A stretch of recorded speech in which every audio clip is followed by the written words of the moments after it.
আসসালামু আলাইকুম সবাইকে। সামনে তিন কোম্পানির তিনটা ইঞ্জিন অয়েল রাখা আছে। তো আজকে আপনাদেরকে ইঞ্জিন অয়েল কেন দেখাচ্ছি এটাই আজকে বলবো। তো আমি যেই মোটরসাইকেলটা ব্যবহার করি এটা হচ্ছে জিক্সার মনোটন, এবং আমার বাইকে আমি প্রথম দিকে যে ইঞ্জিন অয়েলটা ব্যবহার করতাম ওইটা হচ্ছে মতুল ব্র্যান্ডের মিনারেল একটা ইঞ্জিন অয়েল। এরপরে যখন ধীরে ধীরে বাইক রাইডিং শুরু করি এবং একটু বুঝতে শুরু করি যে আমার একটু ভালো পারফরমেন্সের দরকার, তখন আমি শিফট করি মতুল ব্র্যান্ডেরই 7100 একটা ফুল সিনথেটিক ইঞ্জিন অয়েল আছে ওইটাতে।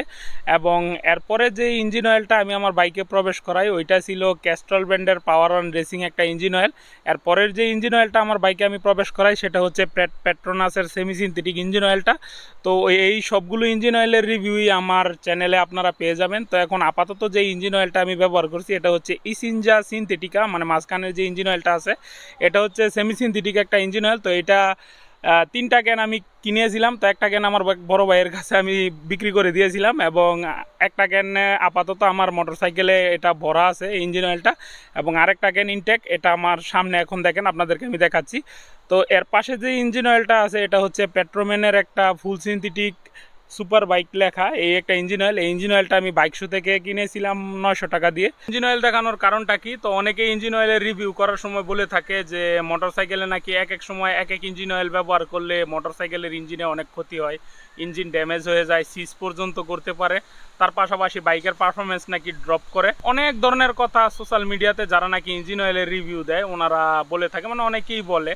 তো এই কথাগুলো কতটুকু সত্য এবং এই কথাগুলো কি আদৌ কোনো বাস্তবসম্মত কিনা, তো এই নিয়েই থাকবে মূলত আজকের ভিডিওটি। ধৈর্য সহকারে দেখেন, এই রিলেটেডই বলার চেষ্টা করব। ইঞ্জিন অয়েলের ব্যাপারে কোনো কিছু বলার আগে ইঞ্জিন অয়েলের যে সায়েন্সটা আছে এটা আমাদের বুঝতে হবে। ইঞ্জিন অয়েলের কাজটা মূলত কি? ইঞ্জিন অয়েলের কাজটা হচ্ছে আপনার বাইকের ইঞ্জিনের যে ফ্রিকশনটা আছে ওইটা কমিয়ে আনা, ইঞ্জিনের হিটটাকে একটু কমিয়ে আনা, ইঞ্জিনটাকে স্মুথ রাখা, এবং ইঞ্জিনটা যেন সবসময় পরিষ্কার থাকে। মূলত এই কিছু পারপাসে ইঞ্জিন অয়েলগুলো বাইকের ইঞ্জিনে ব্যবহার করা হয়ে থাকে। এই হচ্ছে ইঞ্জিন অয়েলের কাজটা। তো এবার বলি যে অনেকেই যে ঢালাওভাবে বলে যে এক এক সময় এক এক ধরনের ইঞ্জিন অয়েল ব্যবহার করলে ইঞ্জিনে অনেক ধরনের ক্ষতি সাধন হয়। এক এক ব্র্যান্ডের ইঞ্জিন অয়েল এক এক ধরনের কেমিক্যাল দিয়ে ম্যানুফ্যাকচার করা হয়, এটা কিন্তু বাস্তব কথা।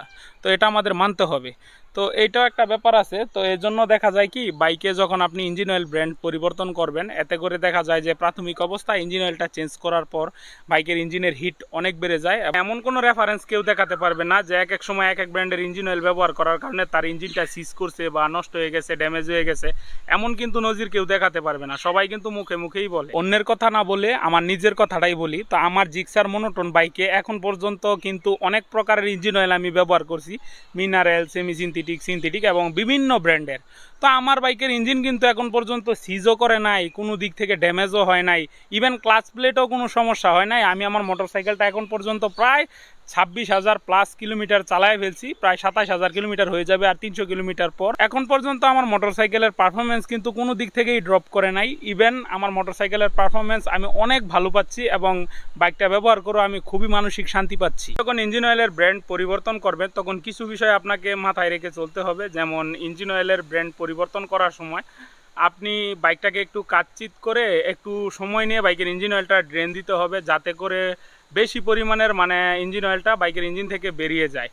কিন্তু যখন নাকি নর্মালি ইঞ্জিন অয়েল চেঞ্জ করা হয় তখন কিন্তু কাটচিত করে ইঞ্জিন অয়েল চেঞ্জ করার কথা অনেকেই বলে না। এতে করে কিন্তু ইঞ্জিন অয়েলের পরিমাণটা ইঞ্জিন থেকে কমে যায়। কারণ আপনি যত ভালোভাবে ইঞ্জিন অয়েল ড্রেন দেন না কেন, কিছু পরিমাণের ইঞ্জিন অয়েল কিন্তু ইঞ্জিনে থেকে যায়।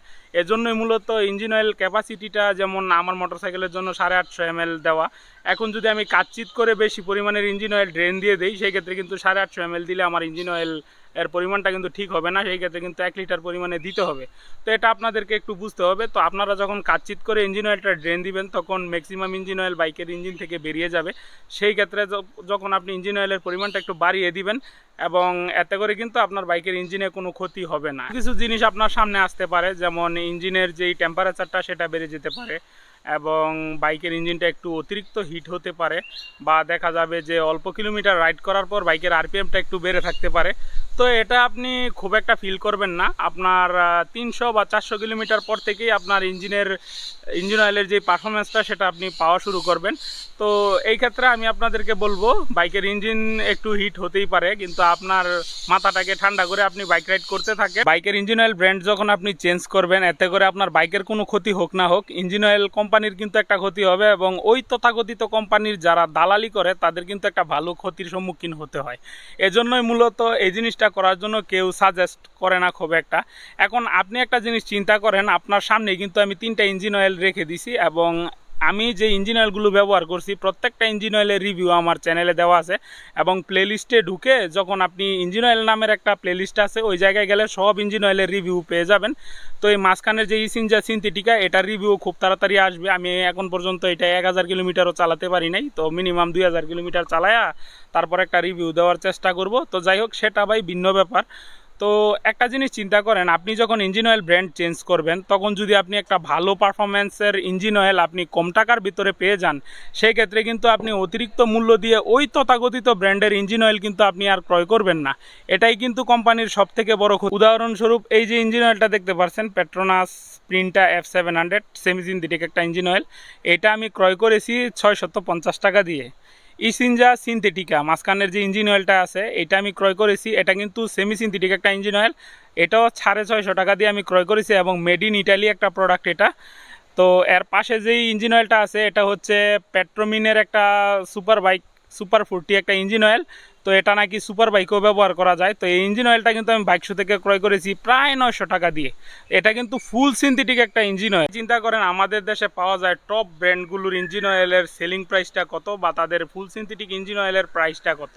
এখন এই ক্ষেত্রে অনেকেই বলবে যে ওই ইঞ্জিন অয়েলগুলোর পারফরমেন্স কিন্তু অনেক ভালো।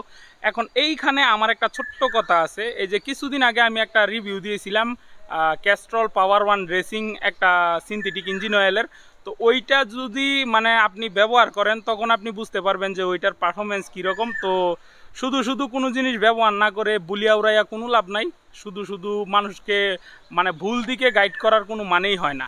তো এইবার আমি বলি যে মতুল ফুল সিনথেটিক যে ইঞ্জিন অয়েলটা আছে ইন্ডিয়ান ভেরিয়েন্ট অফিসিয়ালভাবে এনে এই ইঞ্জিন অয়েলটার প্রাইস কত রাখছে 1350 টাকা গেল। সেমি সিনথেটিক ইঞ্জিন অয়েলটার প্রাইস কত 5100, মানে গ্রেডটা আর কি 5100। মতুল সেমি সিনথেটিক যে ইঞ্জিন অয়েলটা আছে ওইটার প্রাইস রাখছে 1050 টাকা। কই 650 আর কই 1050, আপনার 400 টাকার ব্যবধান। মানে চিন্তা করছেন, আর 200 টাকা বললে কারণ ইঞ্জিন অয়েলই আপনি পেয়ে যান। তো একবার ভাবেন যে ওই ধরনের তথাকথিত ব্র্যান্ডগুলো আমাদের পকেটটা কীরকম কাটে এবং আমাদের কী লেভেলের মুরগিটা তারা বানায়। এইখানেই শেষ না, লিকু মলি যে ইঞ্জিন অয়েলগুলো আছে এসিআই মোটরস ওনারা অফিসিয়ালভাবে ইম্পোর্ট করে। তো আপনি একবার চিন্তা করেন এই সেম প্রোডাক্ট যদি আপনি এসিআই মোটরসের অথরাইজ কোনো সার্ভিস সেন্টার থেকে না কিনে আপনি আউট একটা দোকান থেকে কিনেন এসিআই মোটরসের লেবেল লাগানো, ওইটাও কিন্তু আপনি প্রায় 100 টাকার মতো বা 50 টাকার মতো কমে ক্রয় করতে পারবেন। তো এখানেও কিন্তু একটা মনোপলি চলে। এর পাশাপাশি যেই শেল অ্যাডভান্স আলট্রা যে ইঞ্জিন অয়েলটা আছে এখন নাকি রাইডন না কি নামে এটা লঞ্চ দিছে, তো এটা আমার ধারণা নাই। তো ওই ইঞ্জিন অয়েলটাও কিন্তু প্রায় 1600 টাকার আশেপাশে ওইটার প্রাইজিং। আপনার আরেকটা ইঞ্জিন অয়েল দেখলাম মোটর ফেসতে বা বাইক শোতে, তো ওইটা পাকেলু নামের, ওইটার প্রাইসও প্রায় 1600 টাকার আশেপাশে। তো আপনি একবার চিন্তা করেন যে এই ইঞ্জিন অয়েলগুলো কি লেভেলের প্রাইসে আমাদের দেশে বিক্রি হয়। এখানে আরেকটা কথা বলে রাখি যে পেট্রোনাস ব্র্যান্ডটা আছে ওইটার ফুল সিনথেটিক ইঞ্জিন অয়েলটাও প্রায় 1600 টাকার আশেপাশে বিক্রি হয়। ডলারের রেট বেশি এই অজুহাতে কিন্তু প্রায় সব ব্র্যান্ডের ইঞ্জিন অয়েলের প্রাইসই ব্র্যান্ডগুলো অনেক বাড়ায় ফেলছে, যেগুলো নাকি সাধারণ কনজিউমার যারা আছে ওনাদের হাতের নাগালের বাইরে চলে গেছে। ইঞ্জিন অয়েলগুলো নিয়ে এরকমভাবে বলার পর অনেকের মনের মধ্যেই প্রশ্ন থাকতে পারে, তো ওই ইঞ্জিন অয়েলগুলোর প্রাইস যেরকম বেশি সেরকম পারফরমেন্সও বেশি। তখন আমার কথা হচ্ছে যে এই ধরনের ইঞ্জিন অয়েলগুলো যারা বিক্রি করে ওনাদের ইঞ্জিন অয়েলের কি পারফরমেন্স ভালো না? তো আপনি যতক্ষণ পর্যন্ত ইঞ্জিন অয়েল বাইকে প্রবেশ করিয়ে ওইটা টেস্ট না করবেন আপনি কিন্তু এর পারফরমেন্সটা বুঝতে পারবেন না। প্রায় ভিডিওতে আমি একটা কথাই বলি যে তথাকথিত আমাদের দেশে পাওয়া যায় যে ইঞ্জিন অয়েলগুলো, এবং সাধারণত যারা কিনা ইঞ্জিন অয়েলের রিভিউগুলো দিয়ে থাকে, যেই ইঞ্জিন অয়েলগুলো রিভিউ দেয় ওই ব্যারিয়ার থেকে বেরিয়ে আসে অন্য অন্য ব্র্যান্ডের ইঞ্জিন অয়েলগুলো আপনারা প্রায় ব্যবহার করে দেখতে পারেন। আশা করি আপনারা আশাহত হবেন না। ইঞ্জিন অয়েল ব্র্যান্ড পরিবর্তন করার পর আপনার বাইকের ক্ষতি না হলেও ভেজাল ইঞ্জিন অয়েল যদি কোনোভাবে আপনার বাইকের ইঞ্জিনে আপনি প্রবেশ করিয়ে ফেলেন, এতে করে কিন্তু আপনার মোটরসাইকেলের ইঞ্জিনটার মধ্যে অনেক ধরনের ক্ষতি হতে পারে, ইভেন ইঞ্জিন সিজ পর্যন্ত করতে পারে। আমার ভিডিওটি যদি আপনাদের ভালো লেগে থাকে তাহলে আমার চ্যানেলটাকে সাবস্ক্রাইব করে পাশে থাকা বেল বাটনটি চেপে দিন, ভিডিওটাতে একটা লাইক দিয়ে দিন, কমেন্ট বক্সে আপনাদের মূল্যবান মতামত জানিয়ে যান। সবাইকে আসসালামু আলাইকুম। আসুন হেলমেট পরে বাইক চালাই, নিরাপদে বাসায় যাই।